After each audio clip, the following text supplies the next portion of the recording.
Hello and welcome to the Terrace Scottish Football Podcast. My name is Craig Gordon Telfer, and just like last week, I am joined by Fraser Clarke. Hello, I'm from a different room as well. I thought I'd mix it up, and I see that you've done likewise. I was warned by Craig Fowler to record in a room with better lighting, so I've come into my least favourite part of my flat, but the most well-lit part of my flat, so I've compromised my own comfort for good video, so I think that's the most important thing here. I was told that my brother told me my background was too boring, so I've moved downstairs. But I've also moved downstairs because Sarah's working upstairs, so I can't actually work there. Okay, I'll bite. Who's Sarah? That's my other half. Oh, right, girlfriend, is it? Yes. Fair play to you, Fraser. It must be nice. But nevertheless, putting girlfriends to one side, everyone knows what happens when a burly chicken hawk and a shy young twink team up with a passing interest in lower league Scottish football. Oh, yes, you are going to get a world-class lower league podcast that focuses on the most interesting transfers so far this January. Using the database curated by Laurie Spence at Nary's Toe Poker, we've gone through every in and every out, and we've picked 4 each that we will think will make for a worthwhile discussion. Now, I can hear the people complaining already, like, "Oi, Telfer, that sounds like the kind of crud you'd shit out for a bonus show." And I want to say, yes, I know that, but there's already been a podcast about the Scottish Cup. That went out on Monday. Tom Watt spoke uninterrupted for 4 minutes and 54 seconds about Derek Adams. And there was just 2 games that took place in the lower leagues that weekend anyway, all featuring teams we spoke about last week anyway. So, as they say, the last refuge of a scoundrel is a podcast about transfers. So here we are. Yeah, what easier way to spend our Wednesday night than just rabbiting on about a couple of transfers? Dead easy. Dead easy. But before we start, Fraser, one of the games that we previewed last week was, and this was, we previewed it, but it wasn't actually covered on Monday's show, was Dumbarton 1, Rangers 4. When we spoke about it, you said it wasn't a game you were particularly looking forward to. How did it all go for you? It was probably better than I feared, if that's an easy way of putting it. I thought that we were fine. I thought my big fear, especially going in without effectively a number 1 goalkeeper or his replacement, playing a goalkeeper who got unceremoniously dumped out the squad entirely a couple of weeks previous, without Mark Durnan and without the kind of host of other players that were missing who were all cup-tied, like Cian Newbury. I really, really feared of doing a good, like a 7-0, 8-0, something like that. But fortunately, Cyril Dessers was up front. And he may have got 1, but my goodness, it was, my brother turned to me about half an hour in, and he went, "You could swap him out for any half-decent player in our league, e.g. a Blair Henderson, a Matty Aitken, or someone like that, and they'd probably have a hat-trick by now." And I was like, yeah, I can't disagree with the chances he was getting. Yeah, I watched the first half in the wee bar after Stenhousemuir Stranraer, and I was kind of half watching it. You know how the game's going to go. It's going to be a sort of comfortable win for Rangers. Not going to play at their best, and that ultimately was borne out. But yeah, I was astonished at how poor he was, and you can really see why Rangers have made that move for Fabio Silva. It must be incredible to see someone as bad as that in the flesh that actually costs as much money as that. I don't want to, obviously this is our lower league show and I don't want to talk about Cyril Dessers too much. However, I cannot put into words like how remarkably bad he was in real life. Like, I was expecting him to be bad, but I thought, bad in the Premiership, bad for a £4.5 million player. Like, he's gonna ragdoll a team like us. He'll get a hat-trick against us, absolutely no bother. No, he shoots like a goalkeeper playing outfield. He takes like a step back and leans. And I thought, like, the first thing you're taught when you're, learning how to kick a football. Yeah, get the head over it. Get your body over it and you'll hit it low and hard. Don't lean back unless you're taking a goal kick or it's going to go really high. And the one where he went clean through on goal, the flag went up, so he knew he was offside. So, like, I thought he's just going to do a cute wee finish and stick it in the back of the net. No, he cleared the bar, cleared the fence and almost cleared the car park.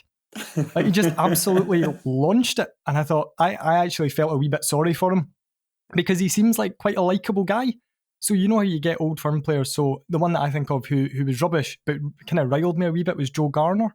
Like, just all kind of elbows and general nastiness. Yeah. Like, Dessers isn't like that. He seems quite nice. He walked past our fans when he got hooked, and like a couple of Dumbarton fans with the hats and the scarves and all that stood up and applauded him, and he gave them like a wee thumbs up and a wee grin. Fair play. Fair play. I don't know if you remember, Rangers fans tried to get Glad all over. Remember they changed the words to we've got Joey Gardner, and it got to something like about number 37 or something like that. So yeah, just as good on the pitch as he is in the music charts.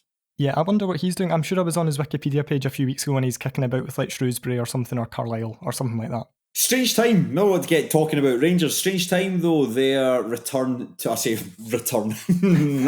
their first visit to the Scottish Premiership. Some of the absolute garbage that they had signed for them. And speaking of signings, as an interesting link, Fraser. I mean, we've got 4 each. Out of courtesy, I've spoken enough. We'll let you go first. Who is the first interesting transfer you're bringing to the table? Right, I will start in the Championship because that makes a wee bit of sense to do. And actually, it's going to be a team who I'm going to talk about a wee bit in this podcast, which is Inverness, Caledonian Thistle. Not necessarily for the right reasons, however, but I think this sort of the marquee move of this window in the lower leagues has been David Wotherspoon going to Dundee United from Inverness.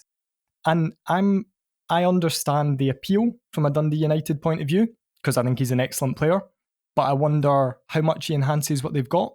So if you look at that front four they've got, like at the moment, you know, if you look at Moult up front, well, Wotherspoon's probably, I don't know, he can maybe kind of do a job up there if completely necessary, but he's probably not going to play up front.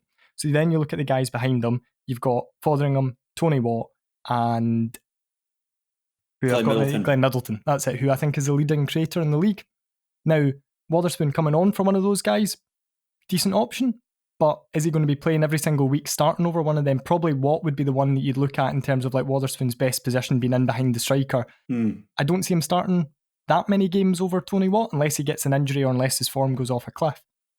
Swing it round the other way, from Inverness's point of view, we obviously played them back in the summer in the, whatever the Betfred Cup's called these days, it's just forever the Betfred Cup in my eyes.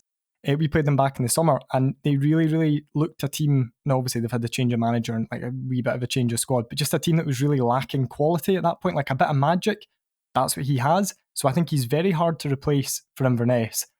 And I'm not massively convinced that Dundee United necessarily needed him. Even looking behind that, if you've got like Mockery, Glass, Matthew Cudjoe, like these are all pretty capable substitutes at Championship level. And if Dundee United do go up this season, which they will be aiming to do they keep a 34-year-old David Wotherspoon? Like, how big an asset is he in the Premiership next season? And I appreciate that's getting ahead of ourselves. But yeah, I thought it's one of those moves that you look at and you're like, yeah, it's a nice fit, but actually, how much does it suit anyone involved? I'm not sure.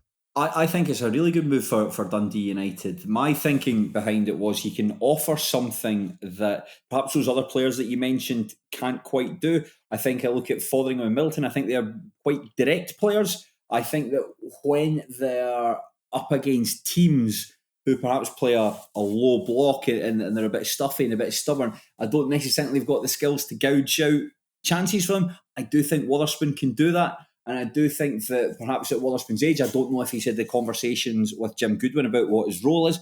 I might not necessarily be an automatic starter for them. He might be a rotation player, a squad player. But I do think on the whole, he is a very useful option to have.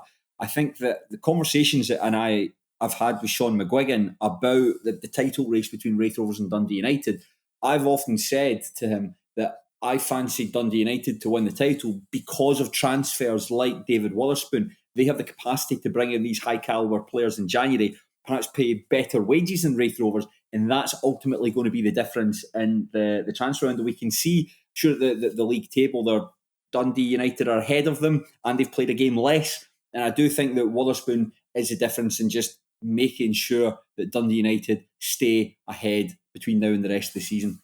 Here's the thing though, so if you put yourself in his shoes, he was obviously out the game for a wee while, like a good few months over the summer. I think he trained with Dunfermline for quite a long time and everyone thought that was going to be the transfer and it just didn't happen. So if you are 34, you've got, I mean, he must have round about 500 Premier League appearances under his belt, certainly round about that number, I would think. Would you rather, at 34 years of age, play every week for Inverness and maybe help them stay up, or would you rather be a bit part player for Dundee United? And I think, I mean, I don't think there's a right or wrong answer to that. I know where my bank balance would rather have me. I know what's probably more enjoyable, but then there's part of me that goes, if he sat on the bench and maybe getting 10, 15 minutes every week and he's going, could have been playing like a full 90 for Inverness. I could have been the main man at Inverness, that whole kind of big fish in a small pond thing. Yeah. Or I could have been a bit part player, but at the end of it, I get more money and a title winning medal and probably better training facilities. And yeah, actually, I don't know why I'm. Yeah, it sounds like a great move. The way when you're listing all those things, I was thinking, what have Inverness got to do with any of this? I think it's a good move for all parties, just for all the reasons that you've mentioned there. You're playing for a team that's challenging for the title rather than a team that's trying to get into the playoffs. You play in front of bigger attendances. You're going to get paid more money, I presume. And I just think that I'm not 100% sure what role he will have specifically been given at Dundee United from Goodwin. I imagine that's a conversation they will have had as to exactly how he's going to be used. But I just think it makes sense for player. Maybe not necessarily will be reflective in minutes on the pitch, but everything else, the finances, the glory, a medal, closer to home as well. Yep, there is that aspect as well, which I suppose I didn't even consider. Although, yeah, I suppose I don't know his situation. If he's got like a family and things like that, you're probably wanting to be, 45 minutes from them rather than, a journey down the A9, which nobody wants to do. I think you've talked yourself out of it. I think you're actually beginning to think this is a really good move for Wotherspoon and Dundee United. Right? David Wotherspoon sat at home, he's listening to this podcast and he's not quite sure he's made the right decision. I've just confirmed him. He's like, yeah, I have made the right decision. I don't know why I was thinking about it. As he's flicking through his online bank balance, he's like, I've definitely made the right decision. I'm going to go for a similar-ish kind of move for my first pick, Fraser. I'm going to go for a player who's left the Highlands and headed not towards the Angus region, not towards the Dundee region, but who's headed towards Fife. I'm going to go for Kyle Turner, the 26-year-old midfielder who has left Ross County to join Raith Rovers on loan. He'll be teaming up once again with Ian Murray, who the pair of them worked very well together at Airdrieonians. That was actually another loan spell that he had. And I think with Sam Stanton's injury, he's out with a sort of medium to long-term knee injury. It's certainly keep him out probably maybe a month or so. I'm not 100% sure what the diagnosis is. But anyway, Kyle Turner is perhaps the best player available in the circumstances they could have got to replace him. I know he's not necessarily been on a winning side yet. I think they've lost both games that he's participated in against Queen's Park and in the Scottish Cup against Livingston. However, he is a player I have always liked since I've seen him at Stranraer. And I think, unfortunately for him, he falls into a strange category of players where you're a standout in the second tier, but you're perhaps not quite good enough for the top flight. I think of guys like Josh Mullen, and like John Baird, guys like that. And I think that's where Turner fits in. However, there's no shame in that. And I think that he will do a good job, can do so much in the middle of the park, and it'll be a really important asset for Raith Rovers as they try to claw back that deficit from Dundee United at the top of the table. Yeah, and as everyone knows, like I'm Sam Stanton's biggest fan. Like I was stood in the tunnel at Station Park in Forth for a couple of weeks ago, and Greg Young was there. We're just talking back and forward about things, and then we got into talking about Sam Stanton, and my eyes must have lit up. And he was just like, Stance is unbelievable and all this kind of stuff. And I'm just like, he's one of my favourite ever loan players. Actually, it was quite embarrassing. Like I was kind of sitting in the car on the way home, like he's just his pal, and I'm just giving it like, your pal's amazing. Like I think about your pal quite a lot. But Kyle Turner, I don't think there are that many players that are similar to Sam Stanton, but Kyle Turner's probably about as close as you're going to get, especially if you're a club like Raith and you're not going to be able to go out and spend, 50 grand, 100 grand on somebody. Like you say, you also know what you're going to get. So how often can a club in January in the Championship bring in a player who is certainly a top 4 player, if not, maybe a top 2 player in that division? That's quite unusual to be able to go out and do that. And I should just say as well that, thinking back, I think it was about 5 years or so ago that myself, Colin Patterson and Mark Perry did a Daily Record podcast, and I tipped Kyle Turner to be a star of the future. So I'll just take the credit for that. And anyone can dig up and they can find that podcast back when I just started in this job, back in my early podcasting days, and go, this guy knows what he's on about. I remember watching him breaking through at Stranraer, and just the breaking the lines was something good. The drive, the directness, the dynamism that he really gave that Stranraer side. And he looked... Maybe, like they say, there's a fine line between confidence and arrogance. I think with Turner, it perhaps goes a wee bit into the arrogant side. And I think that's perhaps maybe why he's moved on from Ross County. Derek Adams, since he has come back up to Scotland, if you go and listen to the podcast on Monday, they talk about it in great detail. He's really going for a sort of scorched earth policy where he's obliterating the reputation of Scottish football, talking about how that if he had... Perhaps he hasn't done his due diligence and taken over at the Ross County job, and perhaps he might not have gone back had he done that. Derek Adams seems like a particularly difficult person to work with, and I imagine that Kyle Turner, who I imagine gives him the fingers behind his back and perhaps does impressions of him, like he blinks a lot. I think that he would very quickly fall foul of Adams, and that's perhaps why he's been shipped down the road. Is it true what I heard on the radio, I think it was a couple of weeks ago, that Derek Adams doesn't swear? Mm-hmm. Something to do with like his religion or something, that he just does not swear? I did a podcast with Sean Higgins a couple of years ago, who famously was punched Derek Adams. Certainly a scuffle between the two of them in a game, and that's a shame because I didn't pay the SoundCloud subscription for telling me Pelly, so all those podcasts are lost in the sands of time. The one with Sean Higgins was really good because he spent a lot of time at Ross County. He played with Derek Adams and he was managed by him. And Higgins said that he was Colin McMenamin as well, who did a podcast with, wasn't particularly complimentary about Derek Adams. But he doesn't swear. I think he's quite Christian. I'm not saying that because you're a religious person precludes you from swearing, but we'd call like a flipping bandit and stuff like that. So yes, I'm not saying a strange man, but I think in a football context, that's perhaps a bit unusual. I imagine it must be like being managed by Ned Flanders. Yeah, but I mean, Ned Flanders, the ultimate point of Ned Flanders wasn't a bad guy. The whole point of Ned Flanders and The Simpsons was basically a reflection of Homer Simpson, this guy who's got a beautiful family, great job, upstanding member of his community. He's all the things that Homer's not. Derek Adams isn't any of those things. I think I'd quite like to be managed by Ned Flanders. I don't think I'd want to be managed by Derek Adams. The only thing I would say, just jumping back onto Kyle Turner and actually Raith Rovers to a broader point, there are obviously still time for them to do it, but I'm perhaps a bit surprised that they didn't bring in more defensive cover. I think with Dan O'Reilly, who they brought in on a short-term contract after leaving Hamilton Academical, I think he was brought in for a couple of months. I think he exceeded expectations. A really good game against Dunfermline. I think it was in the Scottish Cup when they were playing as part of a makeshift back. It was a 3-6-1. He was part of a makeshift back three. He's obviously left to go on to Partick Thistle. And I think that the Rovers are struggling a wee bit at the back. Their form has dipped. They've only picked one win in their last 5 league games, dumped out the cup by Livingston. That was a very presentable tie as well. David Martindale saying Livingston, turn it in about your budget. Honestly, David Martindale, turn it in about it's so unbecoming. It's so unbecoming. Imagine going for a pint with someone like that, who just it was coming up for his round and he just complained about how expensive pints were these days. You'd just be like, no, just stay in the house, mate. It's fine. I don't want to go for a beer with you. But I think it'll be interesting to see how Turner can play his part in turning around that season. But I do think the bigger priority also has a priority to replace Sam Stanton, because he is massively important to how they play. That role that him and Sean Byrne have in the middle of the park is obviously so important to give the better players further upfield the platform to play on. But I think that there's reinforcements are still required at the back if Rovers want to kick on and push on and challenge Dundee United. The old Ian Murray thing, though, isn't it? I mean, it's like he was with us. He didn't really care about the defence. The defence were just there to sort of stand about and just put the ball back up to the really talented attacking players. So, that season Dumbarton were 5th in the Championship. I think we scored 61, conceded 61 or something like that. It was just like, to hell with the defence. Just pack our squad with really aesthetically pleasing attacking players and we'll outscore everyone. Give us a pick number 2, Fraser, please. I wish I could have done that. Speaking of aesthetically pleasing attacking players, but he's not. But I do think he's an excellent signing, and I'm sticking with Inverness, but I'll focus this one more on the team that the player has gone to, and that's Sean Welsh going to Queen's Park. Very sensitive. Things are very sensible signing from Queen's Park for a number of reasons. I think that is exactly what they needed. I looked at their squad, and I think he's now their oldest player at 33. They've got Longstaff at 32, Longridge, at 32. And then Dom Thomas and Tommy Robson are the only over 25s in that squad.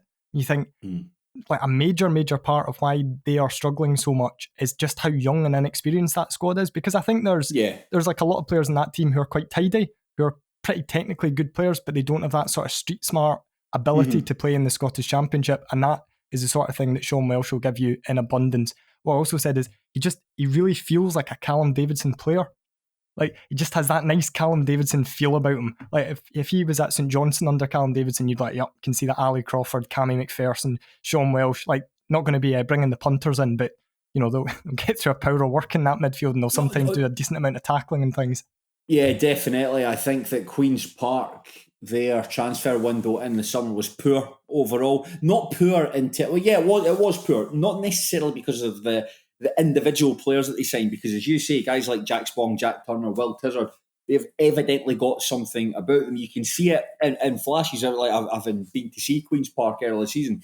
you can see like Jack Spong, he is ultimately a good player. And I think if you're to take these players and put them in other teams around the division, I think they'd all flourish if there was more experience behind them, players who have, have been there, done it. I know that's a bit of a cliche, but it's the cliches are true for a reason. I think that would be the case. However, you bring all these players together and it just doesn't work. And that's why we've seen Queen's Park win 16 games, 4 months, 5 months without picking on. That's why they're stretched around at the bottom of the table. However, Sean Welsh is a very sensible signing. I think his use of the ball's good.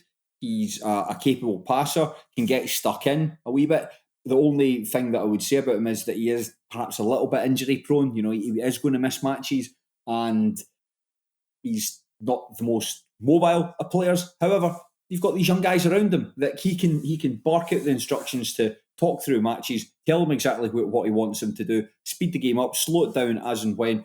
And I think that a signing like that really holds Queen's Park in good stead going forward for the rest of the season. It's the sort of signing as well that, see, when you've got a new manager in and you know that things aren't going quite right and the team's just not quite where it needs to be, you make a signing like that and you just feel a bit more relaxed about things. You think, right, this guy's going to come in, he's going to contribute on the pitch as that sort of leadership role. Now, Queen's Park, I think, have lacked leaders this season. That goes hand in hand with the sort of young squad thing. But they look like a team that have just lacked leaders. So somebody, you know what, see when you're on that run of 5 games without a win, they make sure it doesn't get to 14, 15, 16 games or whatever, because they just know what to do to grind out a 1-0 or to get a result like that. So it's the sort of signing that you'd make. And, like I said, you're not going to be, can't wait to get down to Hampden Park and watch Sean Welsh play for 90 minutes. Yeah. Like it's not like Dom Thomas. He's not going to put bums on seats in that regard. But I think he's the sort of player who, if you speak to really any fans of his former club, they'll pretty much have positive things to say about him. It's not going to be, he's got a bad attitude and he only turns up for 1 game in 12 or whatever. Like every club he's been at, by and large, you would say he would be rated and they would probably have quite nice things to say about him, other than the injury record, which has probably held him back a wee bit. I think so. It reminds me of, and I'm going to use this as a very crude comparison, Claude Makelele at Real Madrid in the Galactico period. I mean, you're not going to watch Real Madrid to watch Claude Makelele. You're there to watch Zinedine Zidane and Ronaldo and Luis Figo and Roberto Carlos and David Beckham. However, you take away a Claude Makelele, the team just can't function. And that's the thing. That's ultimately, there are people whose jobs are not very sexy jobs on the football pitch. Fullbacks, least interesting position in the game. Ball-playing midfielders who just stand in the centre circle, that's probably the next least sexy position. And Sean Welsh is going to do that. However, I think and on top of that, just like his personality as well is probably just going to radiate throughout the team. He was it captain of Inverness? Yeah, he was. Well? Yeah. I imagine as well, when you've got a kind of dressing room like Queen's Park that's predominantly kind of younger guys, and I know I keep going on about that, maybe it's a wee bit quiet at times in the dressing room, and you need somebody, you need some older characters quite often to just get people riled up, to maybe have a go at players now and then, but also know when to put the arm around them, which I think he'll do.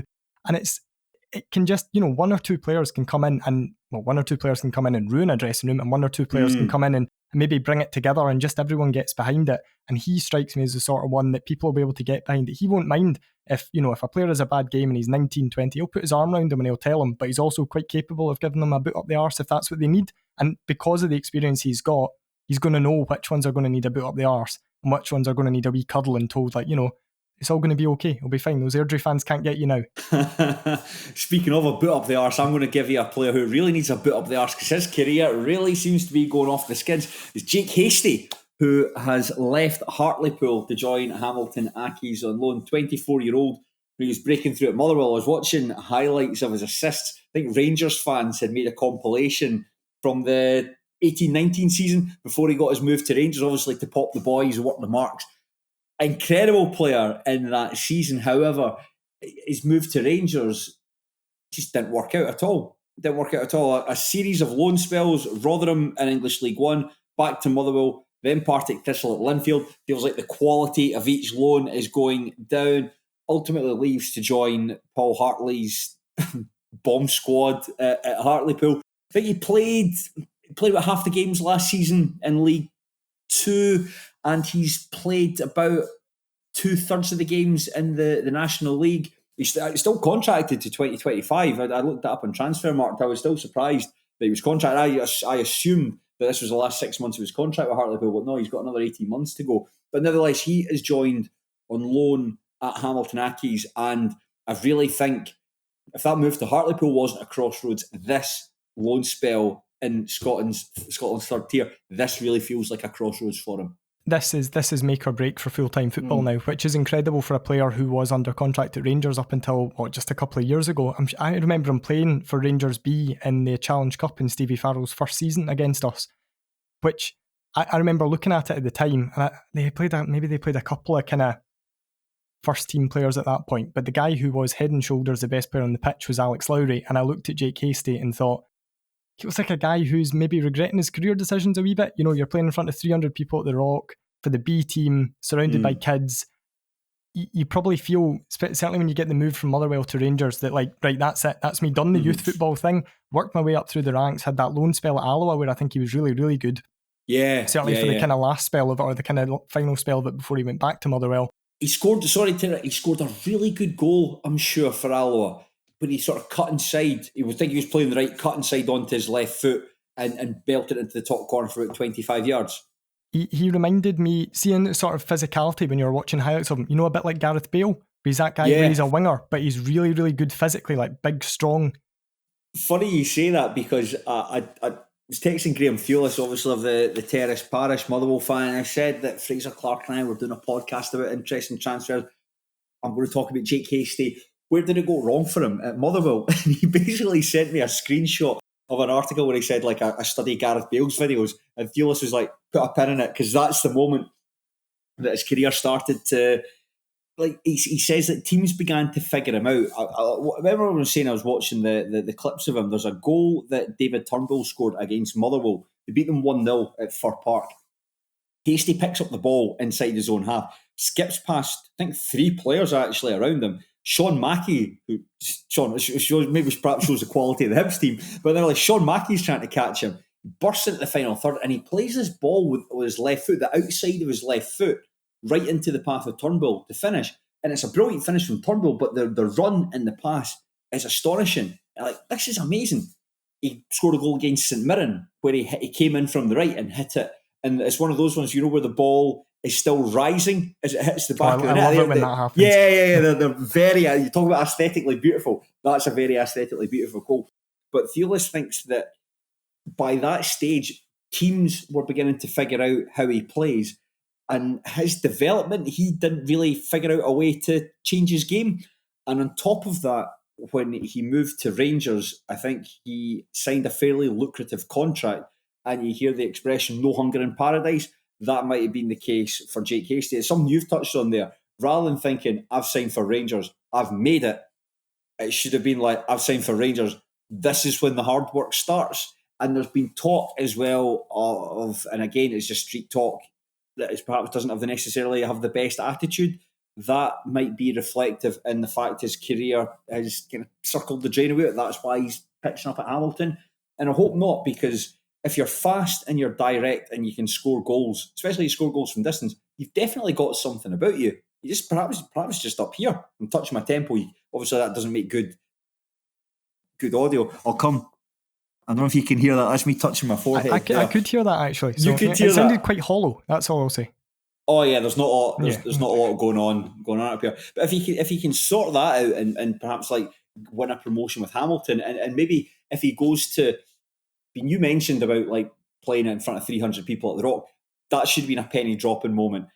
And I'm not to compare it to, but you go away to Meadowbank Stadium, that's your penny dropping moment. I don't want to be playing at this level. I've got the talent to kick on. I'm going to have to start perhaps looking after myself a wee better. He's got quite a stocky build. I was looking at the photos on his Wikipedia page. You might mistake that for perhaps like not looking after yourself. But I just think that's maybe just genetics.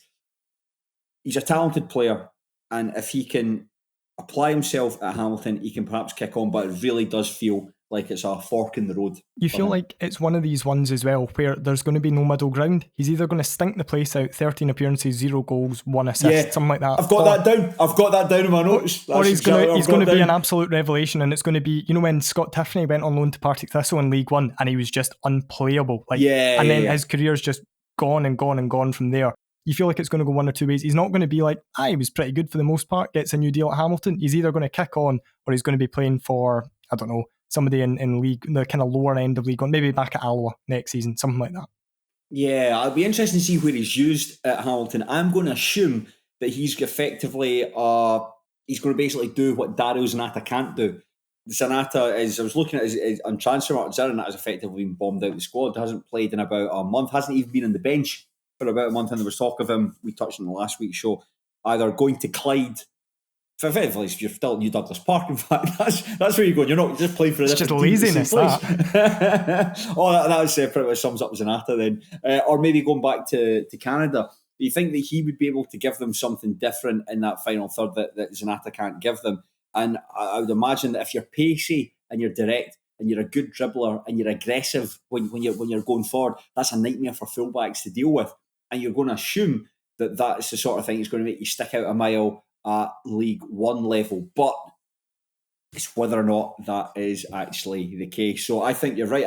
I'm not exaggerating. I've got that down my notes. I could see him. You could either see him getting like double figures for the season, sort of like maybe like 15 goal involvements, or maybe 13 appearances, 1 goal, and then back to Hartlepool, and then who knows? I hope not. I like seeing players. You don't want to hear these hard luck stories. You want to see players that have shown talent early in the career just try and get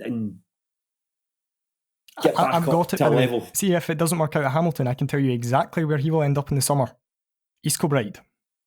Oh, yeah.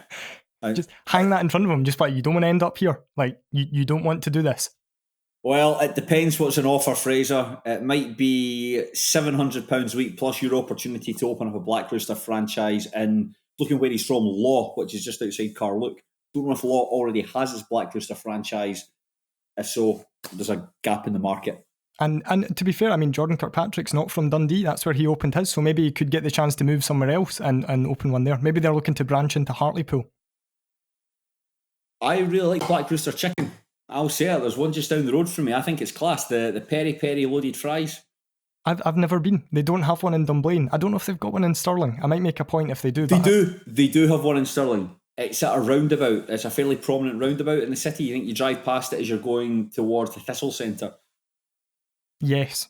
I don't think I've noticed it, but I know the roundabout you're on about. I will go and Google map it, and then I'll make a point to go there and we can report back. Maybe that's a bonus podcast. It's just me trying Black Rooster for the first time. That's it. For a podcast that Craig Fowler, if you're listening, Fraser Clarke and I will go to every Black Rooster in Scotland and report back. Are many of them operated by fellow lower league superstars? Because that would be an excellent sort of incentive for me. Oh, yeah. Now that's the sort of thing that would be interesting to me as well. I've thought about getting a personal trainer, but the stipulation would have to be a current or former lower league Scottish football player. That's very important to me. It would have to be a current or former lower league Scottish football player. My auntie, who's my mum's best pal from school, like going way back to her childhood, her personal trainer for a stage was Kevin Cuthbert, and I was really jealous. I really wanted to know him. Do you remember the boy David Crawford who played for Albion Rovers? Yes. Now, just a wee while ago, but I remember going on his Instagram page. He's a personal trainer. He has turned into an absolute unit. Like, remember he was quite a Alan Tracy sort of quite a skinny looking guy. Aye, he has turned into an absolute unit. Like somebody who you'd see in Geordie Shore. Wow. So does he sound like he's going to be on Love Island, or do you think he's beyond that stage now? I mean, he must be quite old. He's been about for a wee while. I don't think he's quite got those EC looks about him. Who does, to be fair? Who does? Big dreamy eyes, good looking boy. But nevertheless, Jake Hastie, Fraser and I wish you all the very best at Hamilton Academical. Please smash it and make your way back up, or go back to Hartlepool and make a difference there. But I say Hartlepool, I think that's one of the problems as well with Hartlepool. Just not to jump back, but I'm going to assume it was his decision to go on loan, because when he left the club, Hartlepool were between managers. Kevin Phillips, the legendary Sunderland striker, he's recently just taken over them, but that was about 5 or 6 days after Hasty moved on. I wonder if part of him's slightly regretting that, thinking maybe I could have stayed and impressed the new manager, or maybe it was just, I need a fresh start, because I think their fans didn't seem particularly bothered that he was away, to put it very mildly.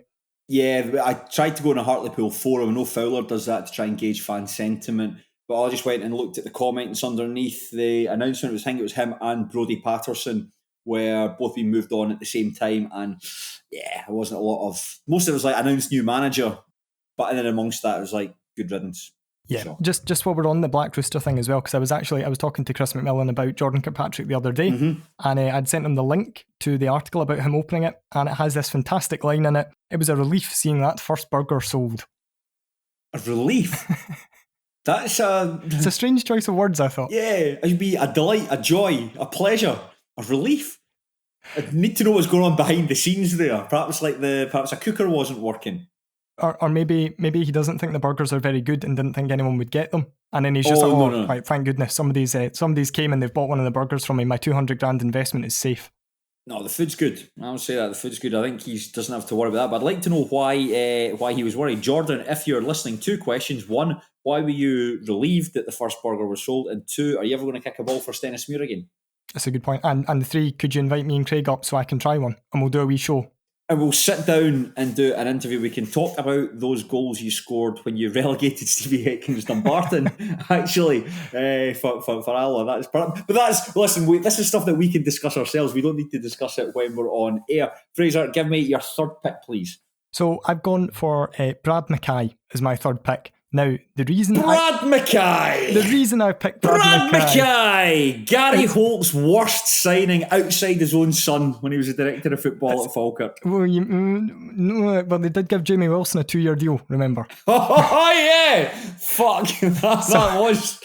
So what's it's incredible. Like when you see how sensible everything was for Falkirk in this summer, addressing all the areas that needed addressed, they signed Tom Lang, they signed Ross McKeever, they signed Brad Spence, like sensible. Brad McKay in a 3-year deal. Mr. Holt, explain yourself, sir.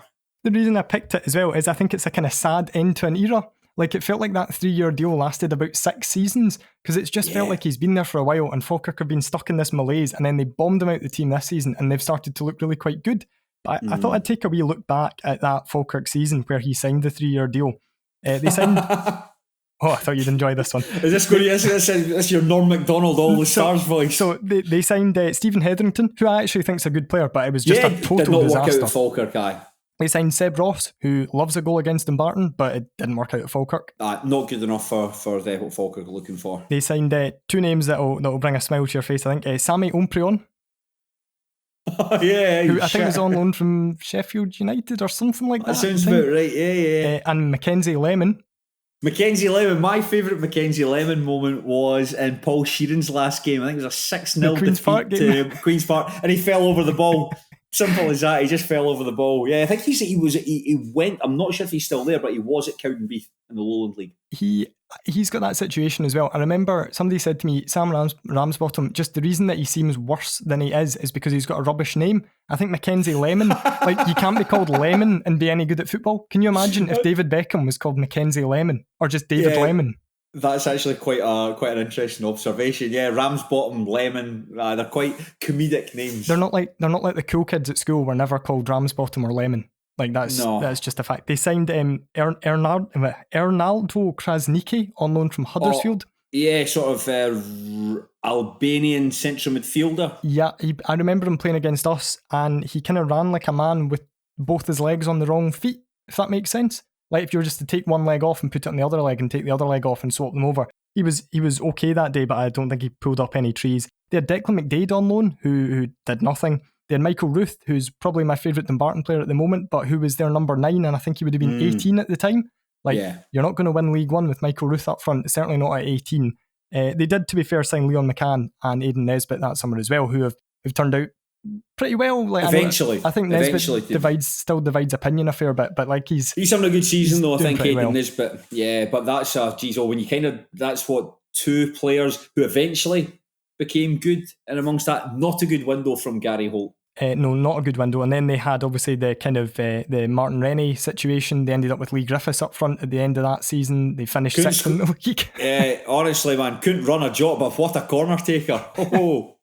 So, yeah, that's kind of the reason I picked Brad McKay. But also, to touch on him as a player, he needed a fresh start. Like, it must be utterly soul-destroying to basically be a bit of a joke figure in a way. Like, I imagine it's like you're going to have that level of personal pride in everything you do. You've got that wee level of personal pride. Somebody goes, "Oh, Brad, where are you playing?" He says, "Oh, I'm still at Falkirk." "Oh, right, okay. Are you getting?" "No, I'm not really playing much." And then they maybe search your name up or look on the forum. "Why is Brad McKay not playing?" And it's just Falkirk fans saying nasty things about him. So I think he needed a fresh start. And I think from Kelty's point of view, and we'll maybe touch on them a wee bit because I don't know what's quite going on there. They obviously have lost Tamil Ware to Queen's Park to be their assistant or first team coach, or whatever he's gone. They needed an experienced defender. What I would say from Kelty's point of view is there's talk, I don't know if it's happened yet, I've not checked today, but Rhys Lyon being on his way to Hamilton, who I think's an excellent player. There was talk he's away. Obviously, Jamie Walker's away and O'Ware's away. And I know he wasn't playing a great deal, but Daramola's obviously away as well. Like, are they trying to balance books here? Is this because I wouldn't think at this stage in the season you'd want to lose that many players unless they've just gone, probably not going to go down, probably not going to go up, bank a wee bit of cash for these guys and invest it next season? Could be. I think although say could be, but there's still the opportunity to get into the playoffs. I think that the top three positions in League One look sewn up, but there's still the opportunity to get in there. I would include Kelty perhaps as part of that conversation. Maybe that might be the case. I always thought that Kelty, it felt as though the season they actually got promoted into League One, where the money tap, as it were, was turned off because the team that they had to win the Lowland League and then win League Two, they were all names of some repute. Your Joe Cardles, your Callum Higginbothams of this world. That wasn't the case in League One when they got promoted. I remember thinking that defence, even when they were in League Two, I think that defence needs sorted out, and that didn't necessarily happen. Might be the case.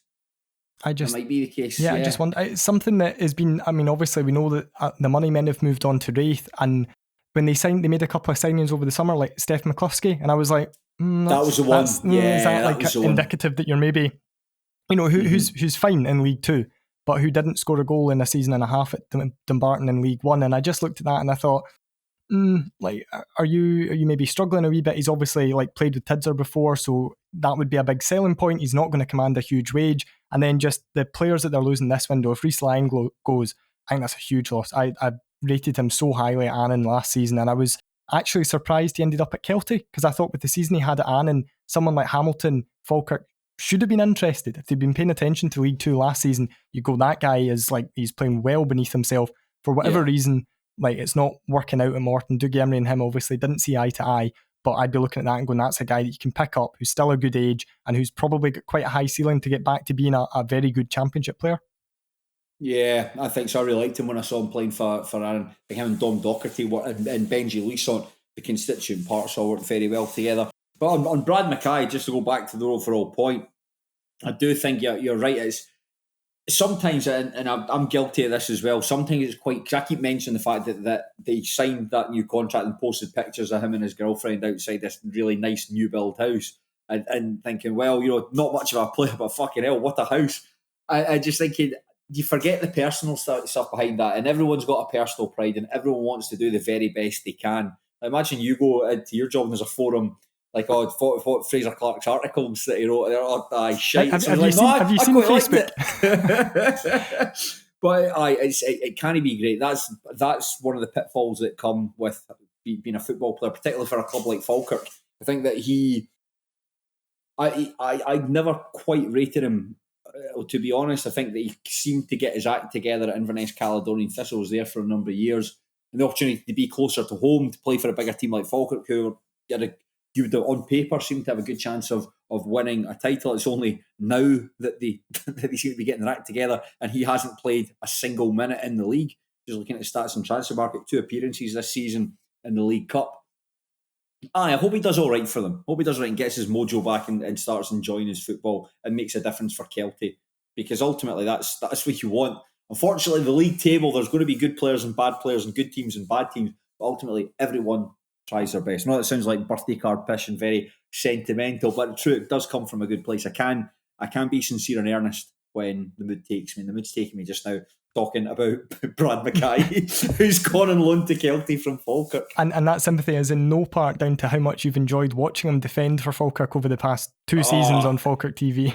He's just not very good. He's just not very good. He's just not very good. Doesn't read the game well, not aggressive enough, easily enough pushed around by bigger centre backs. Obviously quite a capable. I always thought he was quite good with the ball at his feet. Falkirk fans might disagree with me. They'll have seen more of him. But I always thought he could pass the ball out from the back, and that's always a useful quality to have.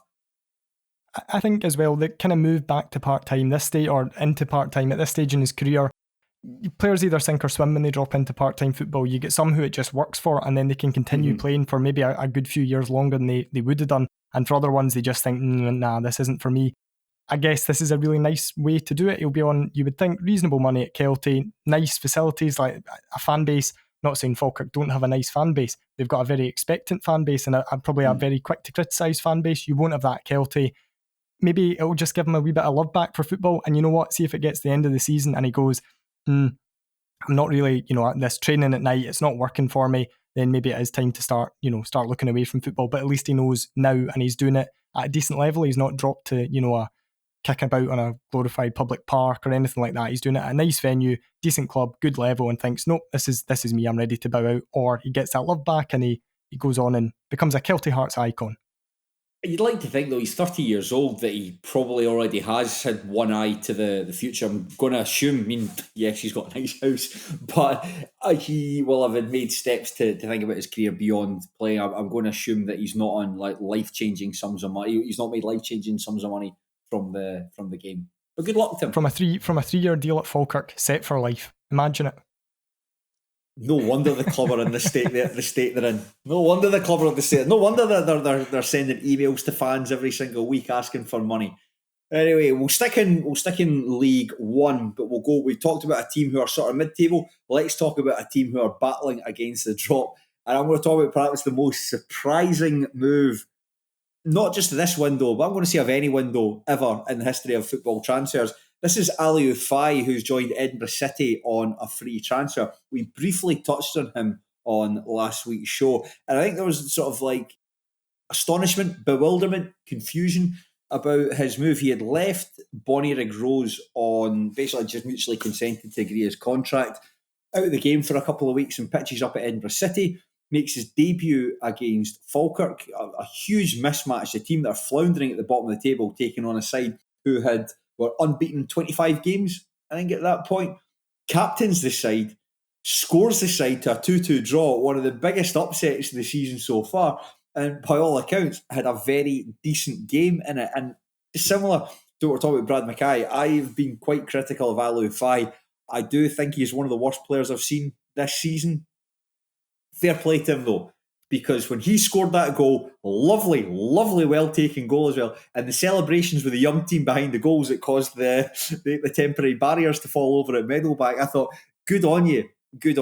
Have you seen his goal for Bonnyrigg against Kilmarnock B in the Challenge Cup? Absolutely not. No, is it worth checking out? Oh my goodness. It's a cross comes in from the right-hand side, if I remember correctly, and he goes to kind of caress it with his right foot, but it hits his standing leg and wrong foots the goalkeeper and goes in. That's genius. That just about sums him up. I mentioned there that I think he's one of the worst players I've seen this season. I saw him back in September. Stenhousemuir went to New Dundas Park to play Bonnyrigg, won the game 1-0, courtesy of an Eden Lynch set piece, a header. But he was playing up front in this game. I think he's naturally a striker. He was signed from Civil Service Strollers as a striker. But a very, very, very, very, very easy player to defend against, because if you think Bonnyrigg want to get the ball up the park as quickly as possible, you've got Nicky Jamieson, Gregory Buchanan there. Big, strong, aggressive, physical centre-backs who will shove you around and will push you around to get their head on the ball to make sure it goes back the other way. And he just couldn't do that. He was so easy to defend against. Anytime the ball went into his feet, it would bounce off him. Easy for Nicky Jamieson to get a toe around and poke it away from him. And the impression I got from watching him was that someone who has been tall from about the age of 9 and hasn't had to learn how to use his body to jump and how to back into people. You compare him to, you mentioned Matty Aitken earlier. If he could play like Matty Aitken and just get his arse in the way of people and hold up, he can't do that. So when he got the move, when he left Bonnyrigg, I wasn't surprised. I was astonished when he went one level up to Edinburgh, and I thought, geez, that is indicative of where the club were. However, in this game, I thought, like, to see him as captain, surprised at that. And I think watching the scores coming in on the Saturday and seeing Ali Ufai has scored is like, my goodness. I get a lot wrong when it comes to talking about football, but that was something I did not see that coming at all. Yeah, I think I saw him, I think it was his debut for Bonnyrigg, which would have been round about a year ago today, or around about that time, I think, when he signed for them last January. And immediately the player that you reminded me of, and I said it on Pine Borval, and a couple of Dumbarton fans came back, was Robert Jones, in that he's big, but he doesn't necessarily, his height almost counts against him, because you look at him and you think, right, you should be good in the air, you should be strong at holding the ball up, you should just be a bit of a, like, if you've got that build, you need to just be a bit of a nuisance, and fans expect that. We spoke about it with Rusty McLean last week. Yeah. And he just did none of that. But he also, the thing that I think Robert Jones, he has his benefits. Like, I saw him have a few good games for Dumbarton. That sounds really disparaging given he played almost 50 games for us. But there were games that we'd bring him off the bench and actually would make a big positive difference. But the thing he didn't have was that goal scorer's instinct. And I was up, when he played for Clyde, I did a commentary for Clyde on the opening day of the season that Dumbarton got relegated. And I was sat with Paddy Keogh, who obviously used to play for them. And he was kind of stood beside me, or sat beside me. And the amount of times a cross came in, and he would do, the wee thing, the wee kind of head movement that ex-players always do, just the wee aggressive header at the near post is always how I imagine it. And he was like, he just needs to be like prepared to stick his head in and get that extra yard, like just burst it to get that extra yard towards goal and just stick your head in. You might get hurt, but it might also end up in the back of the net. He just didn't have the anticipation, and that's something that I saw with Ali Ufai as well. Like, there didn't look like a natural goal scoring instinct there. Yeah. It wasn't even like you thought, right, give him chances inside the box and he'll maybe take one good touch, kill the ball and stick it away. And I never really saw that either. What you would see though is goals. We've mentioned it a couple of times. Goals really well taken. I think it's a free kick from Edinburgh that goes into the box. Falkirk don't properly clear it. It's headed back in, and all he does is he kind of stoops and lets the thing like flick off his forehead and into the net. And there's a great bit. Tom Lang, for whatever reason, has stepped off of it. Tom Lang's got his face in his hands before the ball's in the net. Brilliant. If you go back and watch, you can see Tom Lang facing his hand before the ball hits the net. And like I say, the celebrations were great. More interestingly, though, he was played in central midfield in that match. And I don't know if Michael Mackendall has seen something in him that says, yes, I think you're better used there than you are up front. We'll stick you up front for long throws, for corner kicks, for free kicks or whatever. Because as we saw there, like, even the first goal, I think he was credited with an assist for it. And it wasn't. I think that, but him jumping up, I think it was him and, I can't remember who he was jumping up with. Might be Mackay. Him and Mackay jumping up for the ball with Sam Long, hitting the crossbar and bouncing out for Callum Flatman to head into the net. Him being there at these things, it's a bit of chaos factor. You're not necessarily, as we've talked about, not good in there, not aggressive in there. But when you've got a guy who's about 6'7" just being there, you think, right, we do need to keep an eye out for this guy because something might happen. And I think that's something he can bring to Edinburgh. He was booked in the game. He hacked Mackay down. Mackay was split down the left wing, and he got booked for scything him down. But I'd be interested to see what he's like in a game. I've no real interest in going to Meadowbank ever again to watch for anything really. But I would be interested to see what he's like for a full 90 minutes in that role in the middle of the park. Yeah, I'd be fascinated to see that. Because maybe we've got him wrong. So maybe he's one of these players who needs the game more in front of him than behind him. Maybe something like that. I would love to see it. Because I saw, and it sounds so harsh, but I saw nothing from him to suggest I would have taken a punt if I was Bonnyrigg. But there must be something there. Because they're not just going, oh, this guy's big. Like, he will have played well against Bonnyrigg in the past in the Lowland League. He had a decent goal return in the Lowland League. And I just wonder, I don't know, it could be a thing that he was played out of position, or that just Bonnyrig's style of football didn't play to him. Mm-hmm. Like, I don't know how civil service strollers played, but if they played maybe more possession-based football, or they played with more in the deck, maybe that would have suited him a wee bit better, which is ironic when we talk about his height being such a big factor. But he maybe he just wasn't utilised correctly at Bonnyrigg, and Edinburgh have seen that with an Astro Park and thought, we can get the ball down and maybe this guy will cause a few problems. One of the things I did find interesting, and obviously the from reading what had happened on Pie and Bovril, the Falkirk supporters, they will know a lot better than me. They were very critical of their team's performance in that match, and you would be if you drop points against one of the poorest sides in the division. You'd like a 96-minute penalty to bail you out. You're obviously going to be a bit sore after the match. However, judging on the highlights, Edinburgh have got a 10-minute highlights package there, very watchable.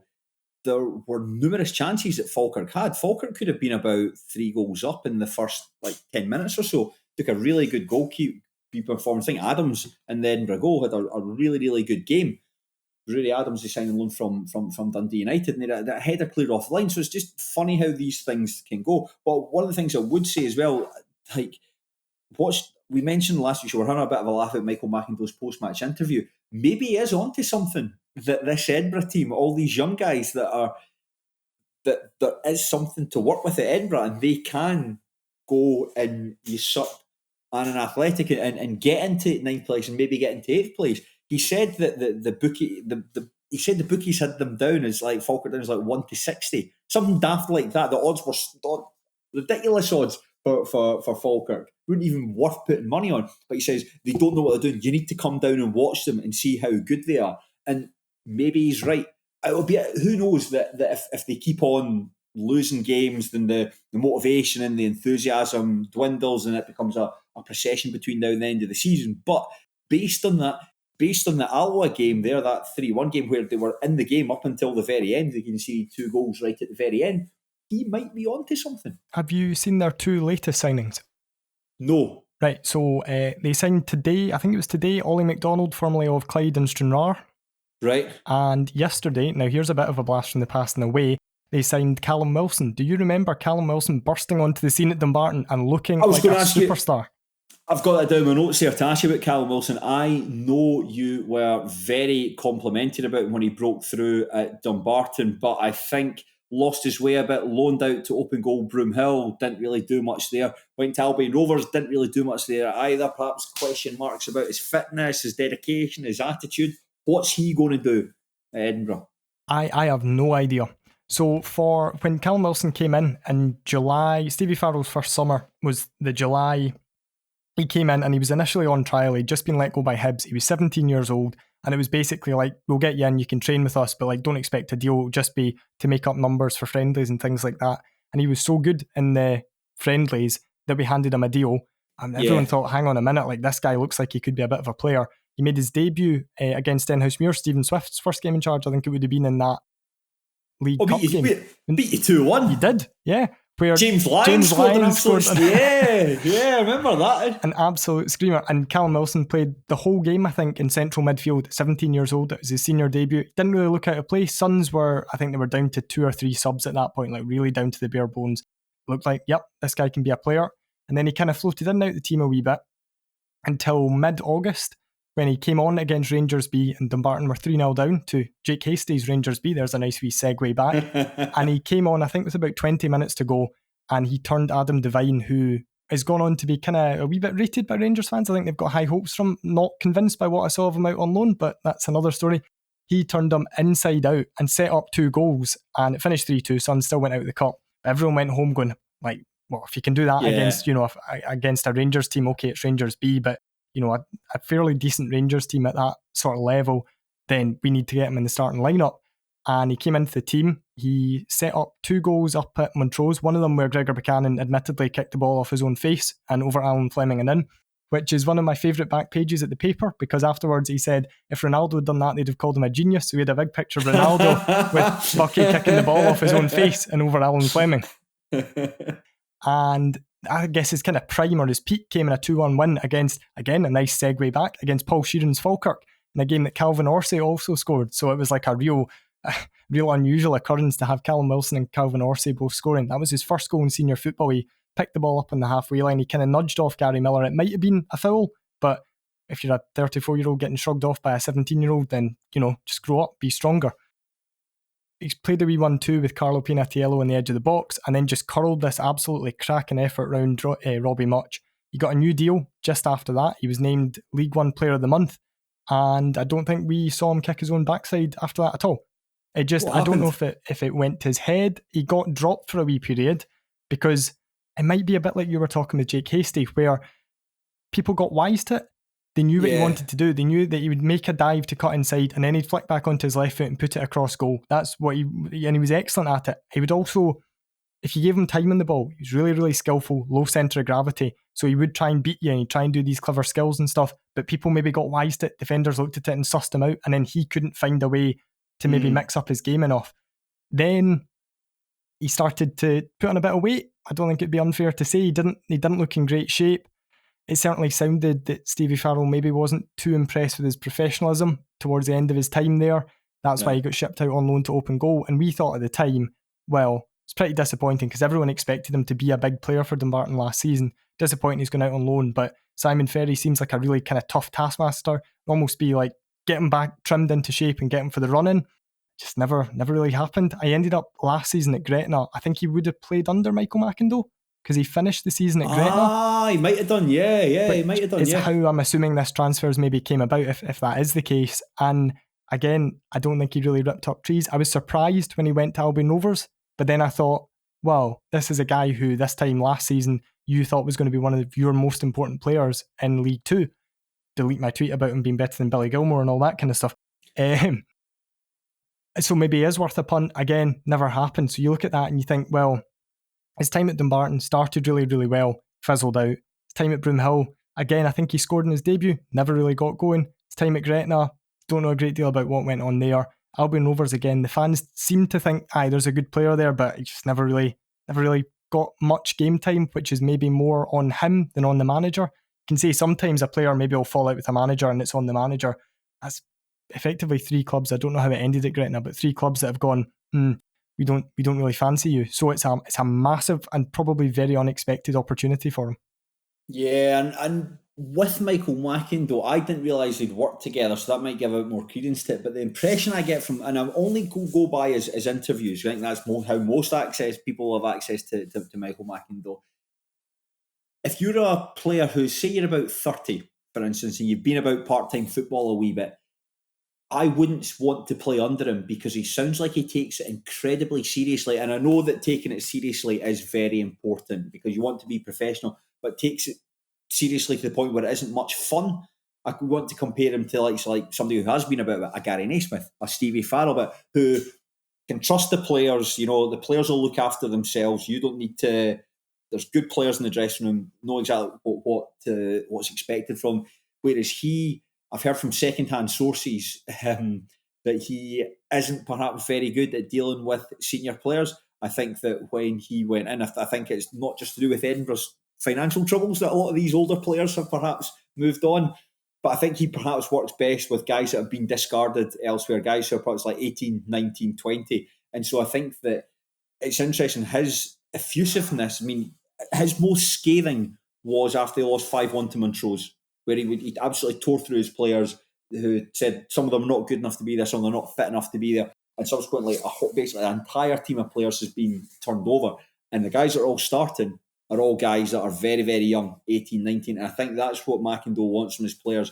Players who are pliable, players who will listen to him, players who will take on instruction, players who won't question him, won't answer him back, stuff like that. Not sure if Callum Wilson fits into that bracket. However, they have worked together in the past, then McIndoe might figure out a strategy, a fitness regime, a training programme, whatever, to get the best out of him and get the best into Edinburgh. It might also be a bit of a penny drop moment for him as well, where you're kicking about in the Lowland League, you're not getting a game, all of a sudden, purely through chance, because I mean, any other season, say if we'd gone back 3 years, Michael McIndoe wouldn't be at Edinburgh City and they wouldn't be signing a player like Callum Wilson. But just by sheer chance, this comes up and you go, right, for the next 6 months, you just give it your all, get yourself into great shape, play to the best of your abilities, and you'll probably find that another club in League 1 or a bigger club in League 2 will go, yep, we'll take a punt on him at the end of the season, or Edinburgh keep him on. So it's like this is maybe, it's not even like the last chance that we spoke about with Jake Hastie. It's like this is a chance that didn't feel like it was probably going to be coming. Like if you're not starting games in the Lowland League to then bang, be dropped into a League 1 squad, like go and take that opportunity. This is a free hit. Nobody's expecting anything. It's like a free hit to go and get your career back on track. And I've no idea. I think technically he's very good based on what I saw early on. I don't know if he's a bit predictable, and I have no idea. Like, if he's playing amateur football in 6 years, he's playing championship football in 6 years, neither, I'd be like, yep, that doesn't surprise me either way. I have no idea what he could do. I've got a feeling, though, that Edinburgh aren't going to finish bottom of the table. So they can... I'm buying into what McIndoe's selling. I'm buying into what he's... Well, not literally, of course. I don't want to be scammed out of £30 million. But just what he's selling at Edinburgh, I can buy into what he's saying. And his confidence, like the effusiveness after that Falkirk match, his interview, the penalty, the last minute penalty. See, most managers, furious at that. I thought it was a penalty, but you can imagine him saying, we were robbed, the linesman was caught, Donaldson dived, he was going down, looking for it, etc. Dismissed it, not a penalty. Just wanted to focus on how good it was for his players. And I suppose if you come away from that, where you've taken a team as good as Falkirk, taken them all the way and held them 2 each, you would fancy your chances a wee bit. I've got a feeling that they might not go straight down. Maybe they can play Dumbarton in the playoffs again. Because that would be the third time that Edinburgh City and Dumbarton have played each other in the playoffs. That's what everyone wants. A trip to Meadowbank. Actually, you say that. I do. It's that. So I've never been to Meadowbank. I didn't get to the old one. It looks so bad that I feel like I need to go and experience it. And so I would be right up for that. Yeah, that's what Robert Borthwick and I did that one night. We'd finished an episode of A View from the Terrace and they were playing Peterhead that evening. And we're in Edinburgh, we're in the area anyway. We'll go and get something to eat. We went for something to eat with our friend Danny Denham, who was on the telly actually at the weekend playing for Spartans. Got something to eat with him and then went round to it. It's not fantastic. And actually, just I know we're kind of moving away from speaking about transfer, but this is just a wee thing. I'm interested to get your thoughts on it.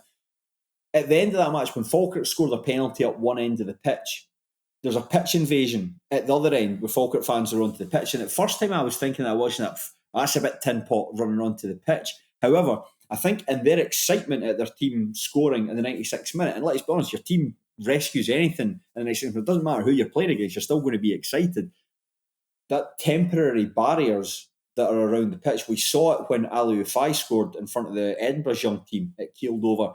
The Falkirk fans were being excited, that keeled over, and that exuberance spilled onto the pitch. In a proper stadium, I was actually thinking, at Gallowbank, Links Park, for instance, that's not going to happen.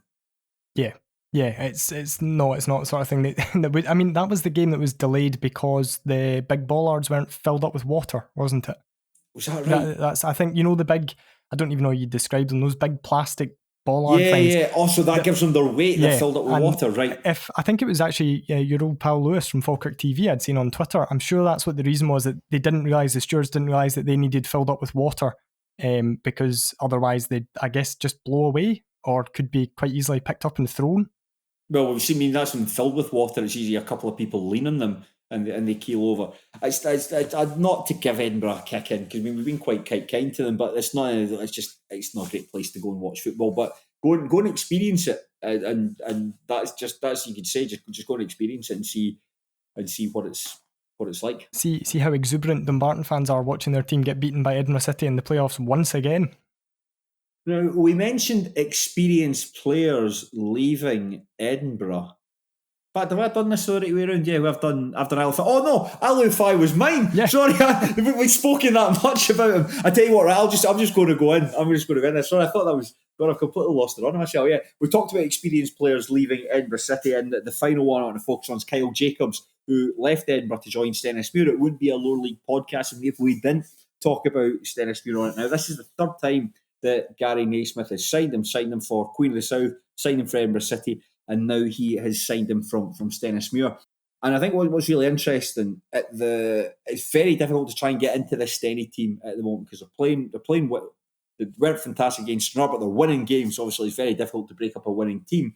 So if you're selling it to new players to come in, you're saying to them, come in, be part of the squad, good group of guys. You might not necessarily get a game.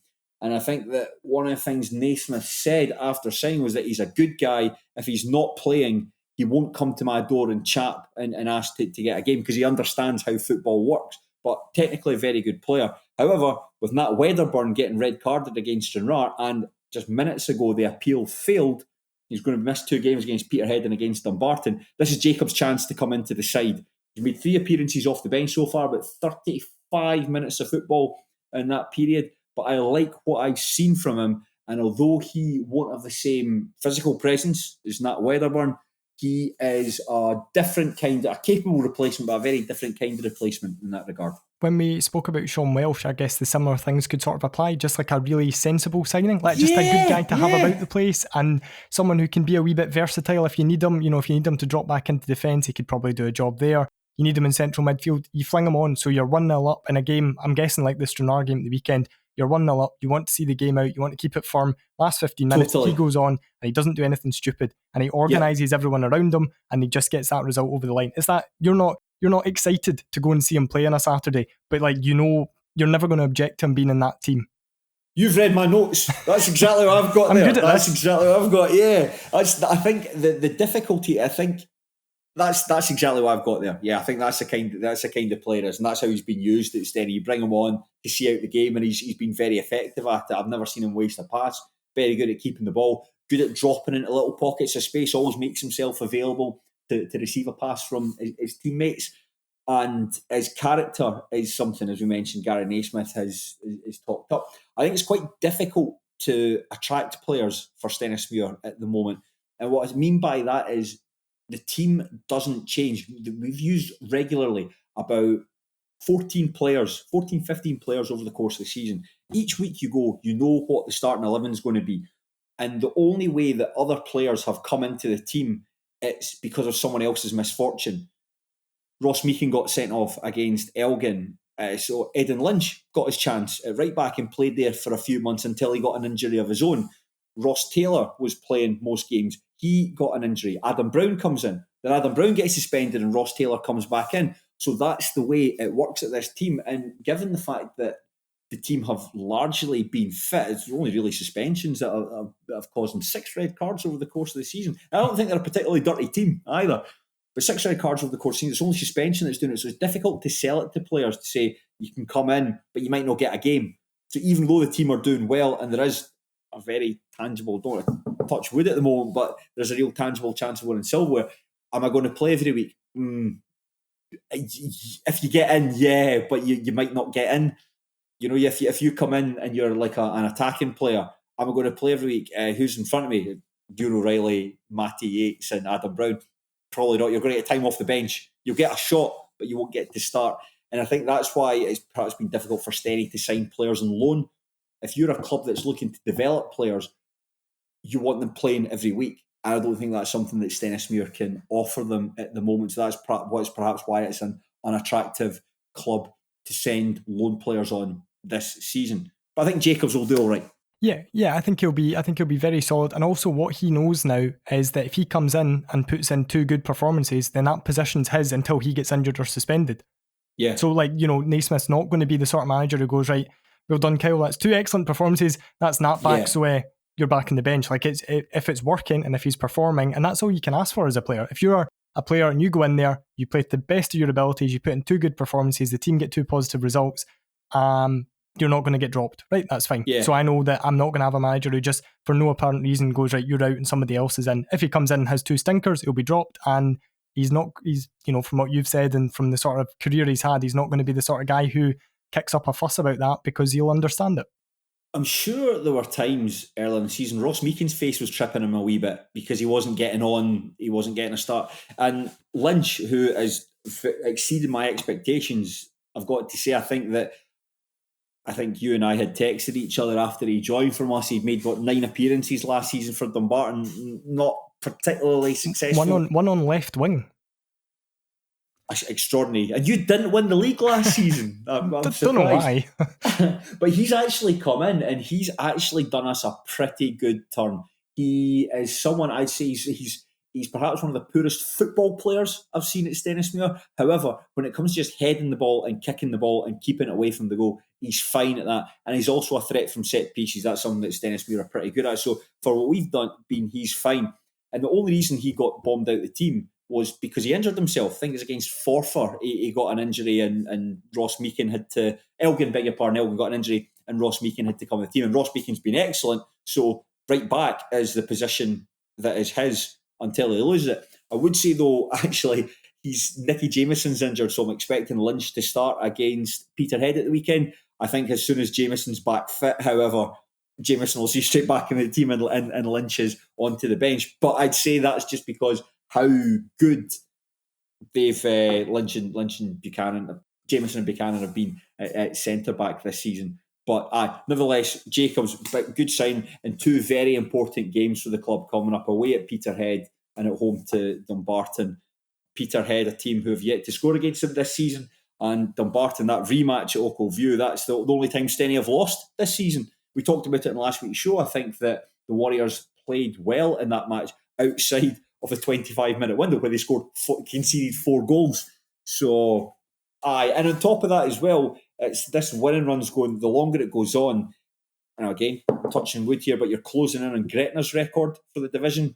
So the closer that gets, the more tantalising it becomes, and you don't want to. And I think as well, you win those 2 games. More importantly, I think it is grievous for Dumbarton and Peterhead if it isn't already. I think that's the sort of stuff that would actually say you're both out the title race. Yeah, I mean, I've already been looking at it and trying to work out how early Stenny could win the league, and I know that you might have done that in your head, but you won't have said it out loud. But there must be a part of you that's looking at it going like, because I was. Right, when do we play Stenny next? I don't want them winning the league against us. It's nothing personal. I just hate seeing other teams happy.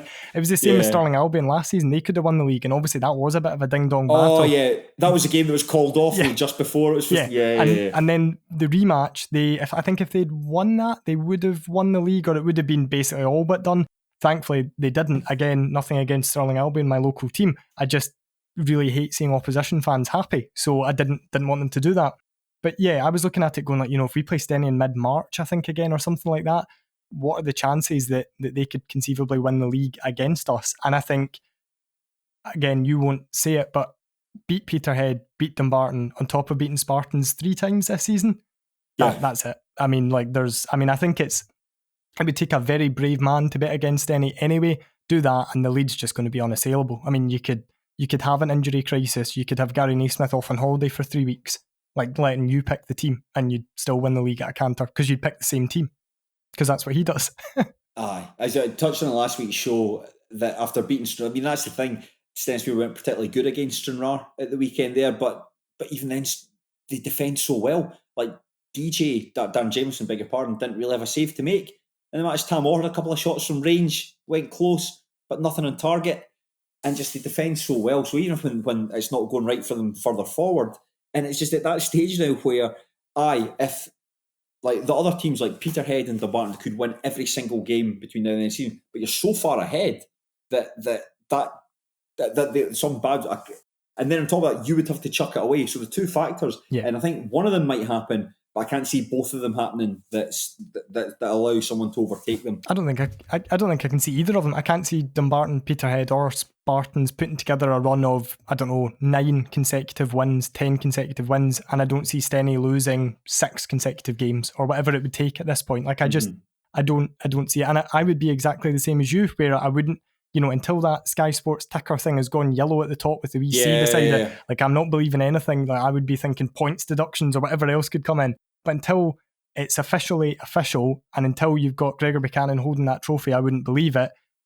But also, I know that if you were in my shoes and it was Dumbarton in that situation, you'd be looking at it going, do I see any of these teams putting together a run anything like 13, 14 consecutive wins? No, like that's generational stuff, and I just do not see. I don't think Dumbarton, Peterhead, Spartans, anyone in that league is good enough to do that. Well, the good news, dear listener, is you will get a blow-by-blow account every single week between now and the end of the season about Stenhousemuir's progress. But enough about the team I support. Fraser, let's talk about the team you support. Give us one to go up the road with, mate. So my final one is probably the most covered League Two transfer of the season. The man who had the back page splash in the Daily Express, would you believe, last week. It is Gallagher Lennon, not Lennon Gallagher, as I've written down several times, and as almost went in the paper, which is one of the Gallagher brothers' children. I can't remember which one. Yes, he's a model, really good looking boy. Is he? Right, well, I'll go and Google him so that I can ingrain his face in my mind so I remember. I've even got written down in my notes as Lennon Gallagher, so there you go. But Gallagher Lennon is the son of Neil Lennon, in case anyone was buried down a hole last week and didn't notice. because it's been endlessly covered. He had a really short loan spell at Linlithgow Rose from St Mirren. He's just signed for Dumbarton on loan. Now, this is interesting for a few reasons. Keeping everyone involved with the Dumbarton chat, as I have to do. It's interesting for a few reasons. Firstly, because he comes with this kind of massive reputation. He's captain Northern Ireland's under-19s. Stephen Robinson reportedly has been very, very keen to get him out on loan. So kind of from what I gathered from chat at the weekend with people at the club, it was kind of like Dumbarton knew that they were going to need a left back or a left-sided defender, and Faz was maybe looking for someone with a bit of experience or didn't know how to use it because the budget's pretty tight. Like, you need to get this one right. And Stephen Robinson almost went down the lines of like, you need to trust me on this one, take him, you won't regret it. We've got a really good deal, because apparently they just want him playing, and it's what you said with Stenny, they want him getting regular football. And they thought he's almost, it's not meant in a disrespectful way, right, he's gone to Linlithgow Rose, he's wasting his time at that level, let's test him up a level. Brilliant. Which sounds very, very positive. That's really exciting. Yeah, must be class if you're getting a player on a loan. They're saying, he's too good for the level down. We need to see him test himself up one level up. We want to see him test himself with you guys. Yeah, exactly. Now, that all felt very positive, and I thought a left-sided centre-back is what we needed. And then I spoke to Matty Shields, and he explained that he was off to Cove Rangers. So all of a sudden, this transfer becomes huge, because Lennon Gallagher, Gallagher Lennon, I believe, comes to us as a left-sided centre-half who can also play, I think, in defensive midfield. He's going to play at left-back for Dumbarton, as I understand it, unless there's a change in formation, because Matty Shields going, on top of losing Greg Young for the season to a cruciate ligament and letting Greg Wild go earlier in the season. Sons have a real issue with left-backs and holding on to them. Matty Shields, I said it last week, for my money, is probably the best left-back in the division, probably one of the best full-backs in the division. Very, very well-merited move up to Cove Rangers. But it leaves a huge hole at the back for Dumbarton that they're going to need to plug. And it puts a fair bit of pressure on Gallagher Lennon to be that man who can come in. And I was glad he didn't get on against Rangers, not because of the nasty things that the Rangers fans were singing about his dad, who I believe they're not too keen on. Not because of that, but because the hype had been so much. He's an 18-year-old kid. Like, don't expect him to go out there and be like a 31-year-old Neil Lennon playing for Celtic. Like, he's not going to be at that level. And I just hope that he's given time. His first game being away at Elgin possibly helps. I think when it's the first time I can ever remember us having a player who is the son of such a high-profile former player, such a divisive former player. So there's going to be, as with all small clubs, there's going to be people in our support who have got maybe Rangers allegiances and people who've got Celtic allegiances. And I felt like if he made his debut at home, if he turned in a bit of a stinker, there's going to be those people with Rangers allegiances automatically will not like him.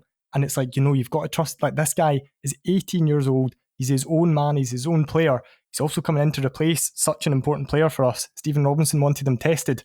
My goodness, he's going to be tested here. But I'm very excited to see him play. But I also know that it feels like a lot rests on how good he is for the rest of this season for Dumbarton. Yeah, I think that, jumping back a wee step, I think that was perhaps a good move not to play him against Rangers, because it felt like making it onto the back page of the Daily Express, it feels like an unnecessary circus for someone who isn't ready for it, or someone who hasn't really done anything to merit it. I mean, he's just going on loan to play for Dumbarton. It's not his fault his dad's Neil Lennon. What he can bring to the team, I don't know. I'm quite excited to see him. I'm actually quite excited to see him. The talk-up you've given him, that sounds like a lot of fun. And I think it's always great. You always remember the lone players that come and make a huge difference to guys. I saw him when he was breaking through. I think that it's Kenny Miller is the most famous one. Scored I think he scored like 10 goals, 8 or 10 goals, but there were only like 5 different games. It was like two goals, two goals. And so you got one record of 2. He's the best, and obviously he's gone on to have a great career. I'm trying to think who'd be Dumbarton's most high Stephen profile. Dobby would be the obvious one, I would say. Right, okay, Stephen Dobby, who went on to become perhaps the greatest player ever to play for Queen of the South. It's interesting, just an aside. Tam McManus, the pundit, the man who is paid money to give his opinions on Scottish football, his header on his Twitter page, it's that famous picture of, I think it's him, Dobby, O'Connor, Riordan and Brown. They're in Edinburgh and they're all kicking balls like towards the camera. And you've got like Stephen Dobby, like really a good career, sort of English lower leagues, but especially at Queen of the South, a Queen of the South legend. Derek Riordan, still incredibly well regarded amongst the Hibernian supporters as the most talented player they've ever seen at the club. Gary O'Connor, when he was breaking through, like very well liked, and the fact his subsequent career, it kind of didn't go where anyone wanted, but still well liked. And Scott Brown, who is a legend at Celtic, and then Tam McManus. Yeah, I mean, I suppose it must have been grounding to play with talents like that. You'd be like, oh, well, I can't get too far ahead of myself.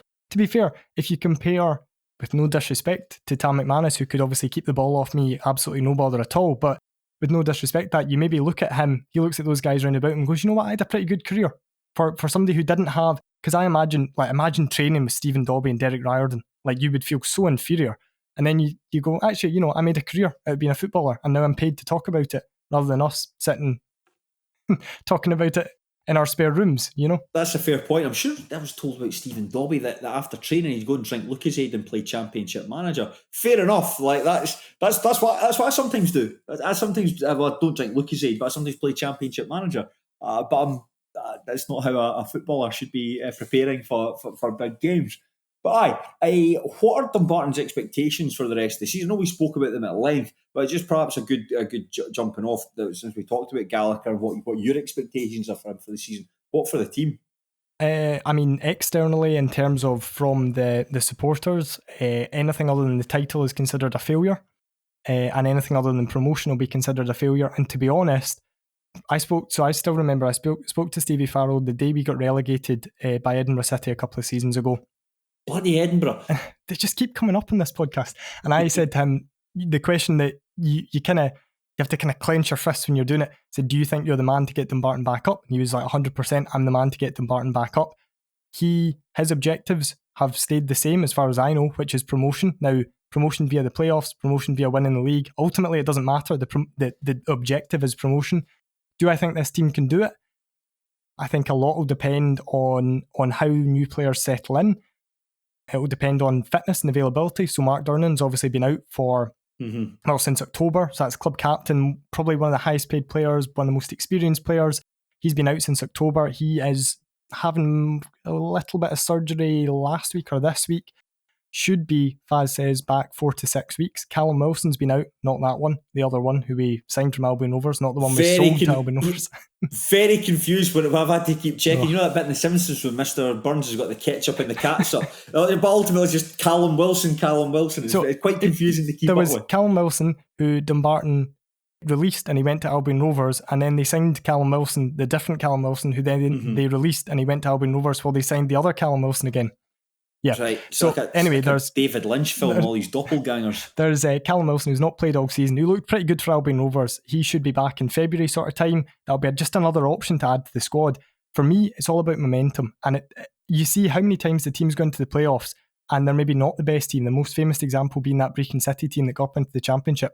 Not the best, not the second best team in that league, not by a long stretch, but they went into it with a bit of momentum. And that just carries on through the playoffs. When Suns won the playoffs in 2011-12, again, they finished third in the league. They were quite a wee bit behind Arbroath. Finished third in the league, but just had that momentum, went into it with a decent bit of form behind them, beat Arbroath, swept aside Airdrie and got themselves through it. I think, right, as far as I'm concerned, the league title is not happening. I mean, that'll take a minor miracle. If Suns can go into the playoffs, say April, they maybe win 4 out of their 5 games in April, however many games they have, they go into it with a bit of momentum. There's no reason why this squad of players as it is can't get promoted. Whether or not they will depends on what we touched on last week. Please go back and listen to the podcast where Dumbarton fans say Stevie Farrell doesn't win big games.